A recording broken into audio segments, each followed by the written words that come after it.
네, 안녕하세요. 한국사 교사 윤성민입니다. 오늘 강의는 3.1 운동과 대한민국 임시정부, 거기서도 3.1 운동의 전개와 그 의의에 대해서 배우도록 하겠습니다. 교과서는요, 170페이지입니다. 170페이지. 저희가 지난번 대면 수업 때, 항일 비밀 결사에 대해서 배웠죠. 그래서 그 이후에 오늘은 3.1 운동의 전개와 그 의의에 대해서 배워보도록 하겠습니다. 네, 미리 보는 핵심 용어, 민족 자결주의, 신한청년당, 28 독립선언, 제암리 약살, 대한민국 임시정부, 이런 것이 있습니다, 여러분. 자, 한번 자세히 알아보도록 하겠습니다.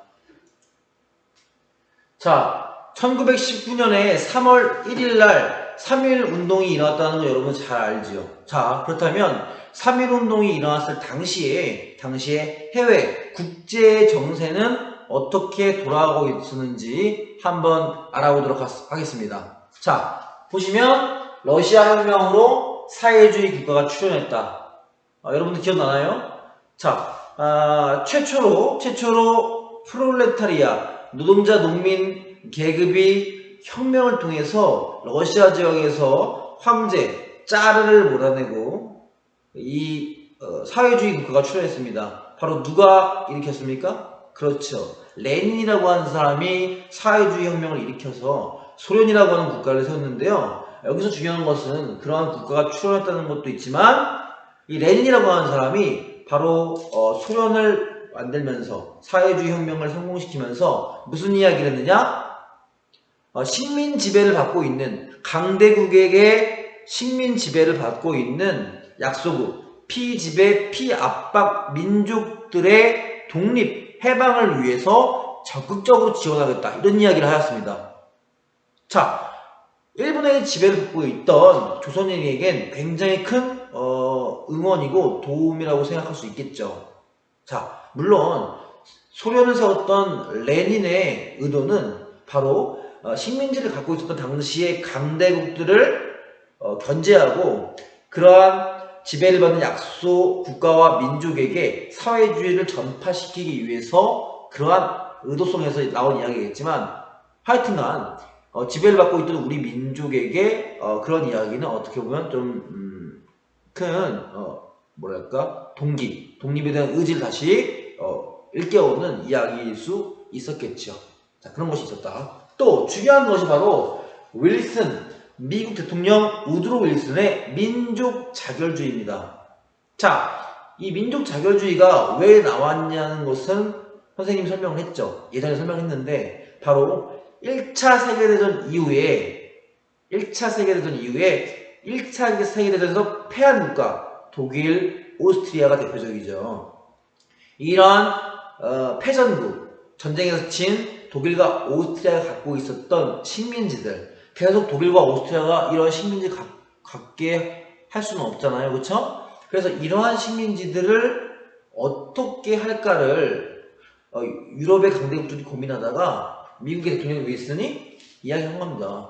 유럽의 강대국들이 그 식민지였던 국가들 신경 끊어라. 그 민족이 스스로 자신들의 국가의 운명을 결정짓고 어떻게 할지는 그 민족이 결정해야지 왜 강대국들이 신경 쓰냐 이겁니다. 그게 바로 민족 자결주의입니다. 민족 스스로 자신들의 국가의 운명을 스스로 결정할 수 있는 권리가 있다는 거. 자, 이러한 우드로 윌슨의 민족 자결주의의 영향이 우리에게도 미친 것이죠. 우리 조선도 민족 자결주의를 우리에게도 조선에게도 적용시켜달라. 일본에 의해서 강압적으로 지배를 받고 있는데 우리도 민족 자결주의 원칙으로 일본의 지배에서 벗어나서 우리 스스로 독립하고 우리의 운명을 스스로 결정짓겠다. 이런 이야기였습니다. 다만 1차 세계전에 패전국에 적용되었던 부분이 있어서 다소 우리가 이렇게 목소리를 크게 낼 수는 없었죠. 아쉬운 부분이 있지만 그래도 우리에게 어떠한 영향은 주었다라고 하는 거 여러분들이 알아두셔야겠습니다. 자, 이렇게 봤고요. 다음으로는 당시에 독립운동의 분위기가 굉장히 고조되었던 상황 한번 보겠습니다. 자, 신한청년당 지난 시간에 배웠죠. 어디 있었습니까? 그렇죠. 중국 관내에서 신규식이 만들었던 동제사가 있었고 또 동제사의 젊은 청년들인 여운형을 비롯한 사람이 바로 이 신한청년단을 만들어가지고 활동을 했었죠. 무슨 활동했습니까? 파리강화이, 아까도 얘기했죠. 1차 사기전 이후에 패전국과 승전국의 어떠한 전후 처리 문제를 해결하기 위한 회의. 그게 바로 파리강화회의인데 여기에 김규식이라고 하는 사람 파견해가지고 우리도 민족자결주의 원칙 적용해달라. 이렇게 이야기한 겁니다. 자, 그리고 국내외 여러 지역에 대표를 파견했다. 자, 또 중요한 게 있습니다. 바로 동경 유학생의 28 독립선언. 1919년 3월 1일날 독립만세운동이 일어나기 전에 2월 8일날 동경 어딥니까? 일본 도쿄죠, 수도. 도쿄에 유학을 갔던 조선인들, 청년들이 물론 청년뿐만 아니라 여성들도 있습니다. 젊은 우리의 조선인들이 2월 8일에 독립을 선언한 겁니다. 먼저. 자, 교과서 170페이지 사료톡톡에 보시면요. 28 독립선언 결의문이라고 있습니다. 두 번째, 3번에 보면 우리는 만국평화회의에 민족자결주의를 우리 민족에게 확정할 것을 청구한다. 민족자결주의를 우리에게 적용해달라. 이렇게 이야기한 거죠. 4번, 앞의 요구가 실현되지 않을 경우 우리 민족은 일본에 대하여 영원히 혈전을 벌일 것을 선언한다. 피를 흘리고 싸우겠다. 죽겠다. 이러한 각오가 보이는 28 독립선언 결의문이었습니다. 3.1운동 전에 이러한 분위기가 있었다. 이러한 활동이 있었다는 걸 여러분들 알아두시고요. 자, 아까 얘기했던 신한청년당에서 프랑스 파리에서 열렸던 파리 강화회의에 김규식을 파견했던 김규식 선생의 모습이고요. 자, 국내 상황이 어떻냐? 중요한 겁니다. 3.1운동이 일어났던 어떻게 보면 직접적인 배경이고 원인이 될 수 있었죠. 뭐냐면 국내 상황의 변화. 고종황제 1907년에 해그 특사로 인하여 고종이 자신의 아들인 순종에게 황제 자리를 넘겨줬죠. 일본의 강요에 의해서. 우리의 뜻은 아니었지만. 그리고 1910년 나라를 빼앗긴 이후에 계속 돌아가신 게 아닙니다. 살아 있습니다. 그래가지고 다소 나이가 있지만 그래도 건강하게 큰 병 없이 지냈어요. 근데 1919년 1월 달에 갑자기 음식을 먹고 복통을 하면서 그날 하루 사이에 바로 돌아가신 죽음을 맞았습니다. 자, 다소 나이가 있지만 큰 지병 없이 건강한 모습으로 있었던 고종이 갑자기 음식을 먹고 복통을 호소하며 죽은 것. 그리고 그러한 의문스러운 죽음인데 그거에 대한 제대로 부검이라고 하죠. 어떻게 죽어서 사인을 죽은 이유를 밝히는 걸 부검이라고 하잖아요. 그런 것을 하지 않고 일본에 의해서 갑자기 시신이 처리되고 이렇게 하는 부분. 그런 부분 때문에 어떠한 이야기가 들었냐면 이거 일본이 죽인 거다. 일본이 고종의 음식에 독을 타가지고 독살한 것이다. 이런 이야기가 퍼졌습니다. 자, 그렇다면 당시의 조선인들은 이러한 자신들이 예전에 한물같이 떠받쳤던 황제가 일본에 의해서 죽었기 때문에 반감이 더욱 세질 수밖에 없지. 적대심과 저항심이 더욱더 고조되는 분위기인 거죠. 그래서 아까도 얘기했던 국제적인 정서와 고조된 분위기 그리고 플러스 이러한 상황이 겹쳐져가지고 이 고종이 3월 3일날 장례식을 치를 예정이었습니다. 장례식에 황제 장례식 때문에 사람이 많이 모이고라고 예상을 해가지고 이때가 기회다. 이때가 기회라 가지고 종교계, 천도교, 기독교, 불교의 각 대표들 33인이죠. 민족대표라고 불리는 33인이 모여가지고 독립선언서를 낭독하고 미리 작성해두었던 독립선언서를 낭독하고 평화적인 만세운동을 일으켜가지고 한번 우리 독립의지를 끌어올리고 우리의 어떠한 독립에 대한 마음 그런 것을 세계에 알리자. 평화적으로. 이러한 만세 시위 운동을 전개한 거죠. 전개한 거죠. 자, 아까 얘기했던 민족 대표 33인입니다. 기독교 16명, 천도교 15명, 불교 2명. 33명의 모습입니다. 자, 근데 여러분들 고종의 황제 장례식이 원래 3월 3일이에요. 3월 3일. 3월 3일이 월요일이었는데 3월 3일이 안 일어나고 언제 일어났어요? 3월 1일. 토요일이란 말이야. 그 이유가 뭐냐면 황제의 장례식에 소란스럽게 만세를 뭐 외치고 이렇게 좀 시끄럽게 하는 것은 황제에 대한 예의가 아니다. 마지막 장례에 대한 예의가 아니라 가지고 3월 2일로 하루를 땡기려고 했는데 일요일이야. 3월 2일이. 그래가지고 요 빈적대표 33인 중에서 기독교가 가장 많았잖아요. 16명으로. 기독교는 뭡니까? 일요일에 안식일이잖아. 휴식하잖아. 그래서 3월 1일 토요일날 이게 일어난 것입니다. 여러분 잘 알아두세요. 자, 천도교의 대표적인 인물 누구냐? 손병희. 그리고 기독교의 대표적인 인물 누구? 이승훈. 그리고 불교의 대표적인 인물 누구? 한용운. 만해 한용운이죠, 여러분들.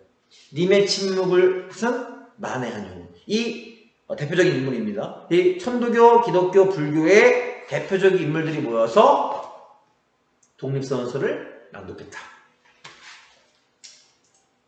보시면 여기서 보는 독립선언서입니다. 독립선언서. 5등은 자의 조선의 독립국인과 조선인의 자주민임을 선언하노라.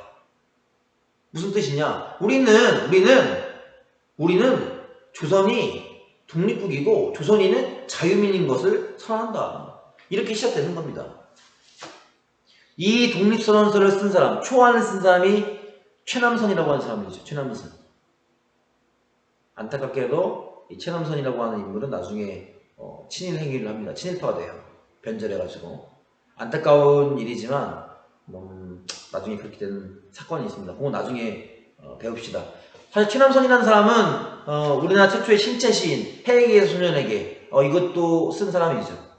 나중에 더 자세하게 배울 수 있을 겁니다. 자, 그렇다면 3.1운동이 어떻게 본격적으로 전개되는지 한번 알아보도록 합시다.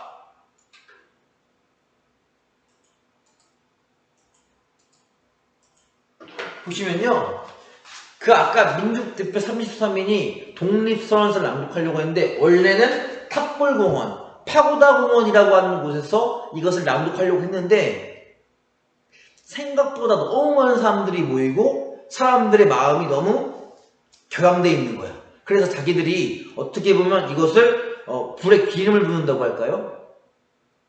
더욱더 과열시키고 이것이 시위가 뭐랄까 폭력적으로 전개되게 과학해질 가능성이 있어가지고 이 사람들이 어디서 모여가지고 독립선언을 낭독했냐면 태화관이라고 하는 곳에서 식당이에요. 식당, 요리집 뭐 이렇게 볼 수도 있고 이런 태화관이라고 하는 식당에서 민족 대표 33인이 모여가지고 독립선언서를 낭독했죠. 독립선언을 낭독하고 이 사람들이 어떻게 하느냐? 경찰서에 전화를 걸어서 자수를 해. 자수를 합니다. 좀 비판도 받죠. 사실은 뭐냐면 어떻게 보면 3.1운동을 이끌어 나갈 지도부라고 할까나요? 그럴 사람들이 그렇게 일본에 무력하게 자수를 해가지고 지도부가 그렇게 들어가면 지도부가 없으니까 90점이 없거나 이렇게 된 상황이니까 좀 지도적인 역량이 좀 부족한 거 아니냐 이런 비판도 있고요. 그래도 이 민족 대표들이 모여서 어떻게 독립선언서도 작성을 하고 독립선언 낭독하고 뭐 이렇게 준비했던 부분들은 뭐 의의가 있죠. 자, 어찌됐든 간에 태화관에서 민족 대표들이 독립선언서를 낭독했다. 자, 그리고 또 뭐냐면 그 와중에 탑골공원, 파고다공원에서는 우리의 청년과 학생들, 시민들이 여기에서 독립선언서를 자신들이 그냥 읽어버리고 만세시위 운동을 본격적으로 시작하게 되는 것이죠. 자, 이러한 만세시위 운동이 들불처럼 삽시간에 번지기 시작합니다. 처음에는 당연히 서울에서 시작이 되었겠지만 서울을 비롯한 대도시, 평양이라든지 원산 등 우리나라의 주요 큰 대도시에서 이런 만세시위 운동이 시작이 되었고, 이렇게 대도시에서 시작됐던 만세시위 운동이 중소도시로 퍼지면서 농촌까지, 그러니까 한반도 전역에서, 전국에서 이러한 만세시위 운동이 일어나기 시작한 것입니다. 자, 일본 입장에서는 이것이 굉장히 두려웠겠죠. 생각지도 못한, 이 사람들이 칼을 들고 총을 들고 자신들을 공격하거나 위협하거나 그런 건 아니야. 하지만 이 사람들이 평화적으로 태극기를 들고 흔들어 독립을 외쳐대는데, 이게 완전히 자신들이 위화감을 느끼고 어떻게 두려움을 느낄 정도로 이 기세가 대단했다는 뜻이죠. 그렇기 때문에 어떻게 돼? 일본이 이 독립운동, 만세운동을 한 사람들을 무차별적으로 탄압하고 잡아가두고 고문하고 학살하고 이런 것이 벌어지는 것입니다. 자, 그렇다면 우리가 처음에 의도했던, 계획했던 3.1운동, 평화적인 만세운동, 그냥 태극기를 들고 우리가 대한독립 만세를 외치면서 그냥 외치는 거 아닙니까? 누가 다칩니까? 누가 공격받아요? 아니잖아요. 근데 일본이 이렇게 만세를 부르는 사람들을 무차별적으로 공격하고 잡아가두고 고문하고 죽이고 학살하고 이런단 말이야. 가만히 있을 수 있겠습니까? 없죠. 대항해야겠죠. 대항하면서 어떻게 한 거야? 우리를 때리고 공격하고 잡아가두고 고문하고 죽이니까 우리도 그러한 일본 경찰, 일본 군 또는 일본 공무원, 관리 공격할 수밖에 없는 거죠. 그리고 평상시에도 그 이전에도 항상 우리 민족을 괴롭히고 압박하고 고문하고 죽이고 했던 일본 관리, 일본 군이었기 때문에, 일본 경찰이었기 때문에 우리가 그러한 경찰서라든지 면사무소, 읍사무소, 은행 이런 데를 가서 타격하거나 때리거나 또는 불태우거나 이렇게 할 수 있죠. 다소 이렇게 후반부가 되면 폭력적인 양상이 보이기도 한다. 하지만 그 이유는 일본의 그러한 탄압에 의한 저항이라고 볼 수 있는 거죠. 우리 정당방위라는 거 있지 않습니까? 누군가 나를 계속 공격해요. 계속 그거를 받을 수 없잖아요. 우리도 그 공격을 멈추기 위해서, 저항하기 위해서 우리도 공격을 하는 것이, 그게 우리를 지키기 위해서, 그게 정당방위잖아. 그죠? 어떻게 보면 정당방위적인 모습이지. 아시겠죠? 자, 이렇게 국내에서 처음에는 비폭력 평화 시위였던 만세운동이 시간이 지나면서 일본의 굉장히 탄압이 강력해지면서 우리가 다소 폭력적인 부분으로 변해지는 양상이 있었다. 하지만 그것은 일본에 대한 우리 저항이고 그것도 독립운동의 일환이라고 볼 수 있겠죠. 자, 이러한 국내의 만세시위 운동이 해외 신문에도 소개가 됐고 또 사람들이 알려지기도 하면서 우리 동포들이 살고 있는 독립운동가들이 있는 중국, 만주, 연해주, 일본 또 미국, 미주 지역 이런 해외에서도 이 독립만세 시위가 전파돼서 그 해외 지역에서도 만세 운동이 일어났다. 이런 것입니다.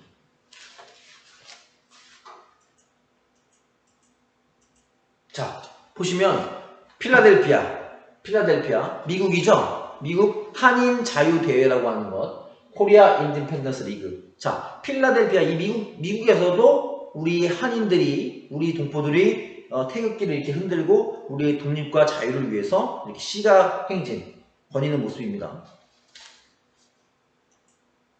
자, 일본의 3.1 만세운동에 대한 대표적인 탄압 사건이 바로 제암리 학살 사건이죠.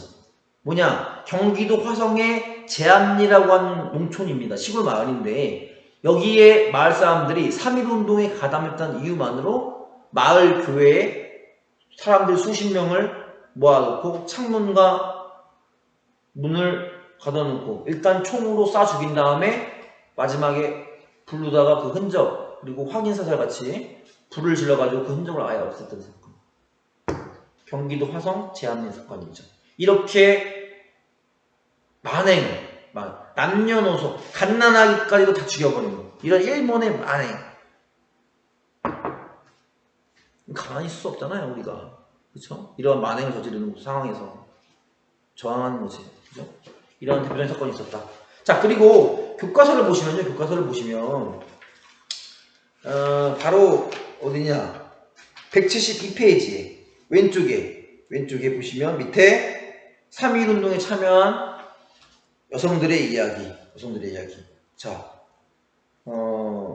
아까 28 독립선 얘기했죠. 동경 유학생들이 이야기했던 28 독립선언. 자, 그런 28 독립선언에 처음에 주도한 것이 바로 우리 조선의 청년들, 남자 대학생들이, 유학생들이 이 28 독립선언을 하려고 하니까 이 여자 유학생들이 왜 우리는 빼냐? 우리도 똑같이 조선인이고 우리도 독립을 원하는데 왜 당신들만 하느냐? 양성평등인데 우리도 같이 독립선언 하게 해달라, 참여하게 해달라 해가지고 같이 참여한 겁니다. 정말 진취적이고 주체적인 모습을 볼 수 있죠. 자, 그리고 여러분들 3.1운동하면 누굽니까? 바로 유관순 열사. 우리가 너무도 지극히 많이 듣고 많이 알았던 바로 이 유관순 열사. 천안 아온의 장터에서 여러분들과 비슷한 나이에 독립을 위해서 친구들과 같이 태극기를 만들어 사람들에게 나눠주면서 독립 만세운동을 지도했죠. 자, 어떻게 했습니까? 일본에게 잡혀가지고 모진 고문을 받다가 감옥에서 순국하시지 않습니까? 정말 어린 나이에 한 인간으로서 또는 한 여성으로서 견딜 수 없는 발로 못할 그런 고문과 치욕과 그런 것이 있죠. 자, 그런 것들을 이겨내고 일본에 굴하지 않고 저항하면서 순국 돌아가신 거예요. 고문받다가. 정말 이 독립운동 하신 분들 항상 보면 정말 대단하고 존경스럽습니다. 자, 우리 당연히 그런 존경하는 마음 가져야겠죠? 자, 그러면 이러한 상황에서 3.1운동의 의의를 한번 배워보도록 하겠습니다. 자, 우리 역사상 최대 규모의 민족운동이었다. 신분, 직업, 종교, 연령의 구분 없이 남녀노소 모든 사람들이 참여했던 운동이었으며 도시와 농촌 할 것 없이 전국에서 일어났다. 정말 대단한 한일 역사상 최고의 민족운동인 것이죠. 3.1운동이요. 자, 그리고 임시정부 수립의 계기. 3.1운동을 통해서 우리 민족의 독립의식이 역시 대단하구나. 다시 한번 해외에 있던 독립운동가들이 끌어올리는 거야. 자, 그래서 정부라는 걸 세워가지고 임시정부라는 걸 세워가지고 지도적으로 해가지고 독립운동을 이끌어 나가야겠다 해가지고 임시정부가 수립이 되는 것이죠. 그 임시정부는 민주공화제의 대한민국 임시정부. 나중에 익히는 겁니다. 다음 시간에 자세히 배울 거예요. 자, 그리고 항일 민족 운동의 주체가 굉장히 확대됐다. 학생, 농민, 노동자, 여성까지 다양한 계층, 다양한 연령에게 확대가 됐고요. 또 식민통치 정책이 변화되게 됐다. 자, 원래 1910년대는 무슨 통치였습니까? 그렇죠. 무단통치였죠. 무단통치. 대부분의 조선인을 탄압하고 억압하고 차별을 두는, 물론 그 이후에도 억압하고 탄압하고 차별을 했지만 이 3.1운동을 계기로 해서 조금 변했어. 어떻게 변했냐? 잘해주는 척하면서 뒤에서는 아주 검은 속내가 있는 거죠. 잘해주는 척하면서 오히려 우리 민족끼리 싸움을 붙이고 이간질하고 분열시키고 우리한테 좋은 건지 알겠지만 좋은 거라고 생각했지만 일부에게만 좋고 많은 사람들에게는 나빴던 그런 것이 바로 20년대 소위 문화통치라고 불리는 민족 분열 통치입니다. 일본이 느낀 거죠. 이거 대부분의 조선인을 적으로 주니까 이런 3.1운동이 일어나고 우리가 참 위험할 수도 있겠구나. 안 되겠다. 일본에 협력하고 친일파가 될 만한 사람들은 적극적으로 육성해가지고 친일파를 만들자. 그래서 뭐 학교 선생님도 조선인들을 시키고 또 군인도 시키고 경찰도 시키고 이렇게 하는 거야. 조선인으로 조선인을 고문하게 만들고 죽이게 만들고 가르치게 만들고 이렇게 하는 것이죠. 그러면서 조선인과 조선인이 쌈을 붙이고 분열하게 만드는 거죠. 아주 민족 분열 통치가 1920년대부터 시작되는 겁니다. 아시겠죠? 자, 그리고 반제국주의 운동이 자극됐다. 제국주의 뭡니까? 열강에서 강대국에서 약소국이 식민지가 되는 시대, 그런 주의, 제국주의. 우리도 일본의 제국주의, 일본 제국주의, 일제에 의해서 식민지배를 받았잖아. 중국도 당시 일본의 침략을 받아가지고 거의 일본의 손에 넘어가게 생겼었는데, 그때 중국의 베이징 대학교, 북경대학교 학생들이 5월 4일날 3.1운동 이후지 않습니까? 어떤 3.1운동의 영향을 받아서 5월 4일날 일본의 침략을 규탄하고 저항하는 운동이 생겼다는 거죠. 바로 그게 뭐냐? 중국의 오사운동이라는 겁니다. 자, 이렇게 오늘은 간단하게 3.1운동에 대해서 배워봤는데요. 여러분들이 강의를 좀 잘 듣고 여러분들이 좀 부족한 거는 좀 가서 찾아보고 또 인터넷도 좀 찾아와서 조금 자세하게 알았으면 좋겠던 부분이었습니다. 자, 이렇게 오늘 강의는 이것으로 마치도록 하겠습니다. 감사합니다.